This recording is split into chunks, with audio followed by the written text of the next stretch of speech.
I'm on a bit of a roll. There's a number of videos I want to put out related to societal issues. So this one is a topic that I've covered before, but I think it's relevant at the moment because of the Reform Party's pledges to be the most hardline party ever on crime.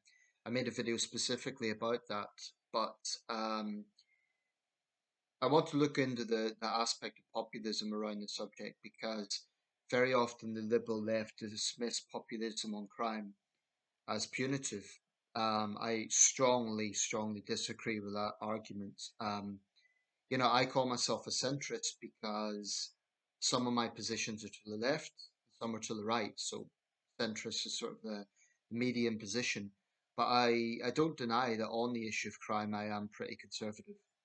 Um, if one is ultra liberal, like extreme sort of no prisons at all, and 10 is, let's have public executions, I'm probably 7. I don't go to 10 because I do think there should be some humane processes and, people have a right to fair trial, etc. So that's why I don't go up to 10. But it's fair to say I'm more on the conservative side of things. I don't think we have the worst justice system in the world, actually, but it clearly has room for significant improvement. And I have long felt that there is a serious gulf between the legal establishment and the public. Um, no, it would be wrong to say that the public is one homogenous body and we all think of alike. We don't, but I think it is fair to say there is a very low trust in the justice system. Now, I try to be proactive. I've actually just followed the procedure for the undue sentencing scheme, the undue leniency scheme, I should say.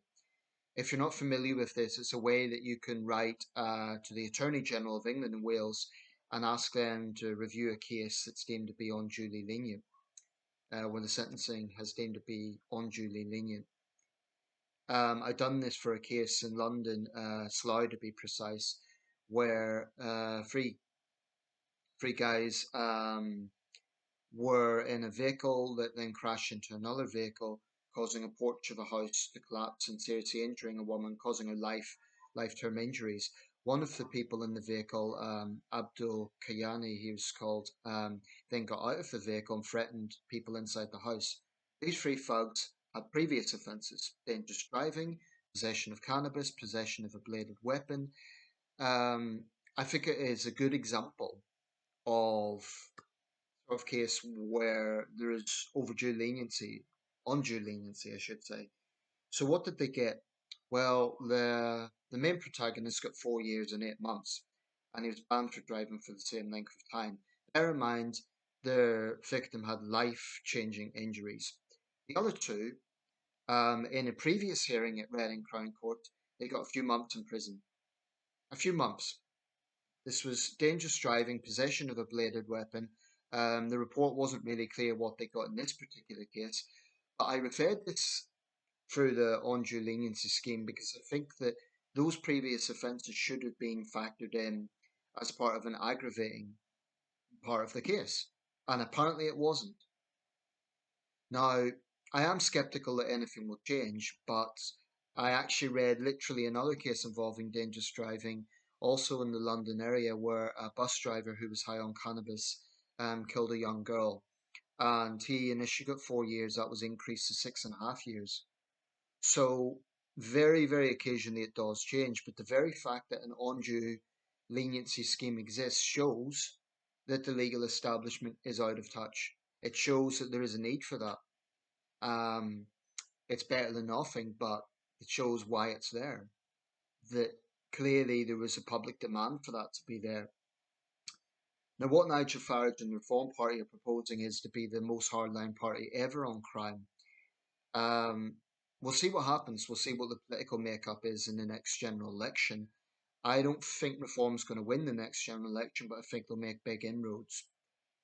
So far, Labour's strategy has been to dismiss concerns, to say it's far right conspiracy theories, and recently to get into a smear campaign because Farage has complained about the Online Safety Act, something many people have concerns about. I know some of my subscribers do, um, the the government minister Kyle, I forget off the top of my head what position he's in, but he has said that Farage is aligning himself with Jimmy Savile, allowing would allow the Jimmy Saviles of this world free reign. That's a smear, and I think that it doesn't look at the sort of ways that the Online Safety Act has censored completely harmless things. So it's a cheap shot by the government. Angela Rayner has doubled down on this. So this wasn't just a mistake. This is actual government policy to smear Nigel Farage as being sympathetic to Jimmy Savile. That's ridiculous. Farage does deserve a lot of criticism in other areas. His stance on Russia, for sure, deserves scrutiny. But I think that Labour's approach to this has not been good. They tried to attack Rishi Sunak when he was Prime Minister, saying Rishi Sunak believes that rapists should be let out early. Labour is in no position to lecture anybody about crime. This is a party that said they would build new prison places, and yet they've released people early. The best thing that could be said about Labour is that after rioting thugs went on the rampage last year, a lot of them did get stiff sentences, but that was a specific situation. It's not the general situation. A lot of criminals have been released ridiculously early, and it's sickening to see, scenes of them celebrating outside court with champagne. Um, so this brings me to the issue of populism on crime. The liberal left's attitude is that it's just punitive, it's just about sounding tough. No, it's about fairness. I get really, really frustrated when I see um, people sort of take this attitude that it's just about revenge. If you talk tough on crime, you just want revenge. No, I want to see people who have hurt society pay a price for it. It's a mindset I've never been able to understand. I've never been able to understand this liberal left attitude to crime that seems to be allergic to the very idea of judicial punishment. And what is judicial punishment? It's accountability for an action. That's all it really is. When people talk about punishment, we're not talking about burning them at the stake. We're talking about holding that criminal to account. It's society saying, you have hurt society, you're paying a price for it. That to me is reasonable. It's common sense. It's justice. So I must admit, I have very little patience with the liberal left attitude to crime because almost always the first attitude isn't this person's committed a heinous offence, they should pay a price for it. It's, well, how can we stop them reoffending again by rehabilitating them? It's immediately getting into what's in their best interest. Now, I'm not against rehabilitation. I think in most cases, except for whole life tariffs, when someone's done their time, it makes sense to prepare them for the outside, right? That's common sense. Um, and some of that needs to begin within the prison system. But it shouldn't be the number one thing. To me, it should be this sequence: crime, punishment, rehabilitation. The liberal left attitude is crime, rehabilitation. They want to take out the punishment altogether. But how can someone truly reform? How can they change their ways if they don't first of all face a consequence for it? And I'm not saying that's what happens. They will face jail. But what I'm saying is the liberal left don't want any punishment. Some of those who take this argument to its extreme genuinely don't want any punishment. They genuinely argue that prison should be abolished completely. This is irrational, it's irresponsible, it's just plain wrong. Um, so the populism that reform's coming out with isn't without merit. I don't think, I wouldn't want to see a situation where we have lynch mob justice. There's been times, for instance, where there was moral panics. I remember in the early 2000s when there were moral panics over paedophiles, and you had effectively lynch mobs going around accusing people of it. In some cases, pediatricians were accused.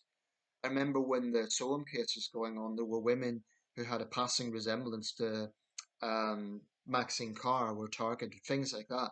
I don't like that sort of thing, and I don't, believe it or not, believe in vigilantism within prison. So I don't go along with people who say that, for example, an armed robber attacking a predator, oh, well, good for them. No, it should be prison staff have control inside prisons, not criminals.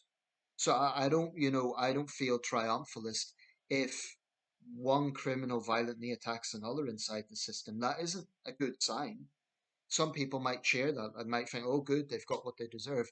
But remember, the person who's doing that is probably a burglar or um, a drug lord or something. It's not like they are someone to celebrate. Um, so I don't believe that there should be brutality inside prisons. I think that the morale for prison staff is very low. And that's actually another reason to expand prison spaces and build more prisons because it eases pressure on the existing system. And yeah, of course it will be expensive, but will it be more expensive than the rate of reoffending? Um, One thing that the Crush Crime campaign has pointed out is that when career criminals are jailed, that significantly reduces crime in those areas where it's happened. Career criminals are responsible for up to 50% of all offences. 50%. You imagine if these new prisons are built, Labour's announced it, but words are cheap. We'll see what happens.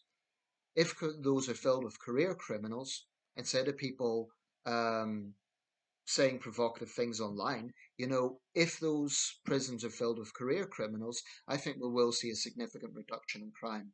Now, of course, the media play a role in this. I do believe the media also has a responsibility to report reductions in crime where it does happen.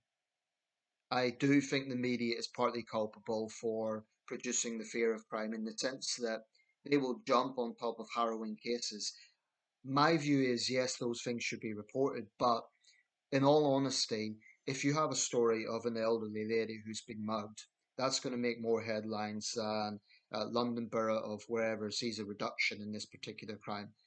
So I do think the media has a responsibility to report positive developments as well as negative developments. Yeah, I will say that. But in summary, I think the populism is justified because far, far too often in this country, the justice system lets down the public. We see, for instance, violent young offenders get sentences that do not warrant the seriousness of the crime, do not reflect the seriousness of the crime. The 15-year-old thug who got 7 years for killing an elderly man in Leicester, for example. The duo, the 17-year-olds who tortured kittens, the boy got 1 year, the girl got, I think it was 9 months. Now the boy himself has admitted that he was torturing the kittens to stop him from doing it to people. That means in a year when he comes out, he'll clearly be a threat to the public. That's the sort of thing which is irrational. Um, to me, he should be getting at least 5 years, at the very least. And then we have the situation whereby they cannot be named for legal reasons. I don't see any reason why a violent teenage thug should enjoy anonymity. The victims don't get to, um, they don't get any privileges. They have a lifetime potentially of pain. So I am populist on things like that. I think the penalties for young offenders are far too lenient. I think for too long young offenders have been enabled. I think dangerous driving is enabled. There's no rational reason really why someone who kills or seriously injures another person through dangerous driving should be allowed behind a wheel again. Officially, the reason is to prevent them doing it illegally, but I don't think they'll care. Um, you know, just because it's illegal doesn't mean that they're suddenly going to drive responsibly. Um, because driving should be seen as a privilege, not a right. It's something that responsible people do when they pass tests and so on. I don't think that someone who's dangerous behind the wheel should be rewarded by allowing to drive again. I think if you kill someone, you should frankly get a lifetime ban. If your job relies on it, tough, get another job. So I do think there's merit for populism on crime. Um, I think most British people are conservative with a small c on the subject. Of course, 69 million people, there will be people on the left who advocate more. Well, we need to rehabilitate, we need to understand their background, etc., etc. I don't say let's not rehabilitate. I don't say let's not look at the root causes. Of course, we look at those things. But if you cannot accept the basic principle of consequences for action, i.e., punishment, then you can't tell me you believe in justice. I think that has to be a fundamental part of justice. Too many liberal leftists seem to have this attitude of it's punitive. It's To me that is infuriating. It's an infuriating argument. It's insulting the victims. It endangers the public. It's just plain wrong. And I would honestly say their moral compass is questionable if they cannot see that someone who commits a heinous crime, especially, shouldn't face punishment for that. It's part of a society organizing itself and saying this is not acceptable. Otherwise, you have anarchy. And frankly, overt leniency doesn't deter criminals. It doesn't actually help rehabilitation because it just means that they reoffend because they have no fear of justice. I think longer sentences would make them think twice. I'm not naive. I'm not saying it would totally make crime disappear. We will always have crime. But at the very least, there could be an improvement in trust in the system. And, for the most serious case for murders, for instance, no sentence will bring someone's loved one back. But at least they aren't further insulted by a sentence that doesn't reflect the gravity of what's happened. And finally, I don't say every single case is disproportionate. Sometimes I look at cases and I think, yeah, that's probably about right. So I don't say it's every single case. I don't say that all judges are out of touch, but I think many are. And finally, I think judges should be a lot more accountable.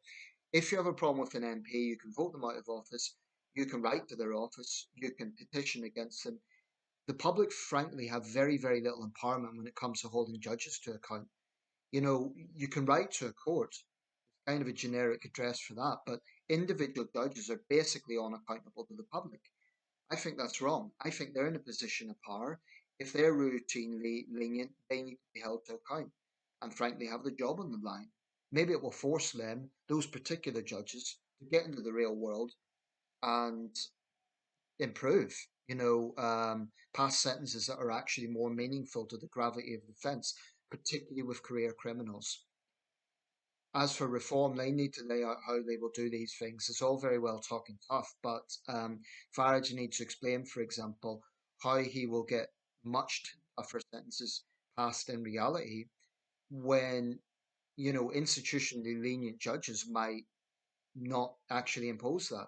So that would require, I think, at the legislative level, bringing in minimum tariffs. That way, the sentencing council and judges have no choice but to pass those sentences. you know, um, as I understand it, the minimum sentence for dangerous driving, if someone's been killed or seriously injured, is a pathetic 2 years. Increase that to 5 years at least. That way, judges have their hands tied. They're always complaining of having their hands tied. Well, let's look at that for the minimum sentencing instead of the maximum tariffs. That's one thing that can be done. More prisons can be built. It will be expensive, but like I say, in the long run, will it be as expensive as the rate of reoffending? I'm not sure. Having more prisons built will ease pressure on prison staff, and frankly, it will ease pressure on inmates as well, which reduces the chance of disorder in prisons. It benefits everyone. And it won't please everyone. Wherever those prisons are built, local residents will complain about it. No one wants to be near a prison. Okay, build them in remote areas. And deadly serious. How about the Highlands of Scotland? How about other remote parts of the country? I really, really think that we need to see changes in the justice system, not minor changes, significant changes, if public trust is to be restored. And the legal establishment as a whole need to wake up and understand the public are angry. The Sentencing Council told me that they do get public anger. I don't think they do. I think they pay lip service. Their public consultations are limited. Um, we'll see. As for the undue leniency scheme, I urge people to follow up on it. You may think, well, it makes no difference, Nathan, but I think the more people that do it, the more likely, at least, there is to be change. And sometimes there is. I mean, after all, just complaining and doing nothing about it won't lead to anything. So reform is on to something. But Labour can't just keep dismissing criticism as saying it's far right conspiracy theories. The two tier justice thing, the two tier policing thing, those sort of arguments do have some merit. You know, when the police have no time to arrest shoplifters if the items are less than £200, yet they somehow seem to find the time to harass people for non-crime hate incidents, the police have a lot to answer for. That gets into policing as well. You know, I think the police are often the architects of the public mistrust in policing. You know, they can blame the media and politicians, but they are also to blame for that when they make the ideological choice to harass people for non-crime hate incidents instead of making it clear that, you know, all offences should be followed up in terms of the things that people care about. It's an absolute disgrace that the police have effectively told shoplifters, we're not going to do anything about that. And this thing about two-tier policing, you know, I think the rot set in a few years ago when the British Transport Police were walking alongside to stop oil, asking if they wanted cups of tea. I mean, that infuriates the public. Right, I'll wrap this up, but I do think that some populism around crime is totally justified. I think the liberal left attitude to crime is just plain wrong.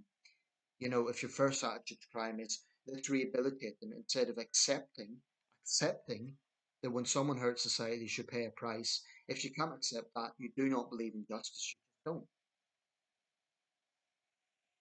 Thanks for watching.